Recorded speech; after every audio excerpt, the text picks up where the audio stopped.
In the heart of a sun-drenched resort town in Russia, called Sol-Iletsk, tourists gather to heal their bodies in ancient salt lakes. They eat, they laugh, and they enjoy the summer breeze. But just a few hundred yards away, behind a high yellow wall, lies a nightmare that never ends. Welcome to IK6, better known to the world as the Black Dolphin. This is not just a prison, it is a factory of psychological erasure. Here, the most dangerous predators on the planet, cannibals, child killers, and mass terrorists, are kept in conditions so severe that many of them openly beg for the death penalty. But in Russia, the death penalty is gone, and in its place is something much, much worse. The prison's name sounds almost poetic, doesn't it? The Black Dolphin. But the truth behind it is grim. In the courtyard stands a small black fountain of a dolphin. It was built by an inmate, a convicted murderer, out of papier-mâché and whatever black paint he could find. He didn't know it then, but he was creating the last thing thousands of men would ever see before being buried in a grave marked only by a number. When a new prisoner arrives at Black Dolphin, the terror begins immediately. They are taken from the transport, and a thick black shroud is placed over their heads. They are cuffed and forced into a position known as the Dolphin Walk. Bent at the waist, 90 degrees, their eyes fixed on the floor. Why? Because the guards want them blind. They want them disoriented. If an inmate doesn't know the layout of the corridors, if he doesn't know where the exits are, he can never plan a flight.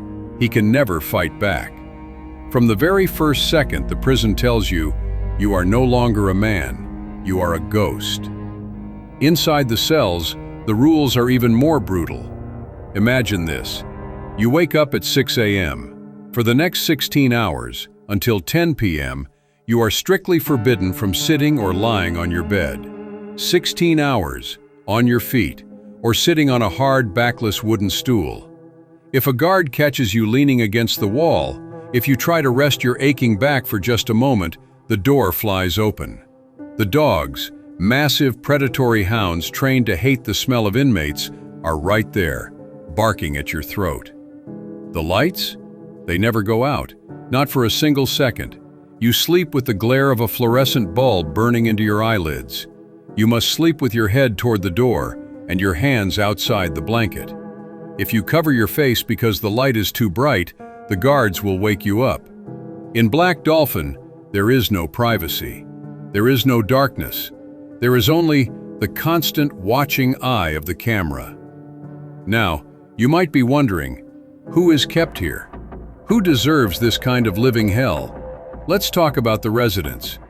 Meet Vladimir Nikolayev. In the late 90s, during a drunken brawl, Nikolayev killed a man, but he didn't stop there. He took the body to his bathroom and he began to butcher it. He said he was curious. He wanted to know what human meat tasted like. He fried a piece and he liked it. But Nikolayev is a special kind of evil. He took the remaining meat and he sold it to his neighbors. He told them it was exotic saiga meat. These people took it home, they made dumplings, and they fed their children with the remains of a murdered man. When Nikolayev talks about it today, he smiles, he laughs. He is the reason the Black Dolphin exists. Then, there is Alexander Maslich. Maslich was already a killer when he arrived at the prison system. But even behind bars, his hunger didn't stop. He murdered his own cellmate. He carved out the man's heart and liver, and right there in the cell, he cooked them in a metal bucket over a makeshift fire made of torn clothes. When you share a wall with monsters like these, the strict rules suddenly start to make sense. The guards at Black Dolphin don't see these men as humans. To them, they are the living dead.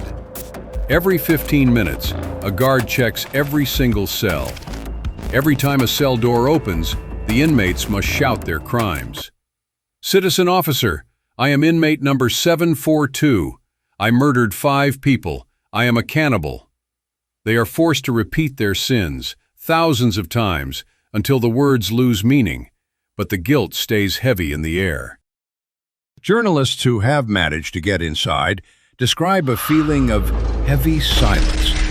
The walls are thick, the windows are barred and blocked, so you can only see a tiny sliver of the sky. You are in the middle of a city, but you might as well be on another planet. Even during their 1 hour of exercise, they are taken to a small concrete box with a cage for a roof. They don't see trees, they don't see grass, they see gray, just endless gray. So the next time you see a picture of a resort or a sunny beach, remember Sol-Iletsk. Remember the tourists laughing in the salt lakes.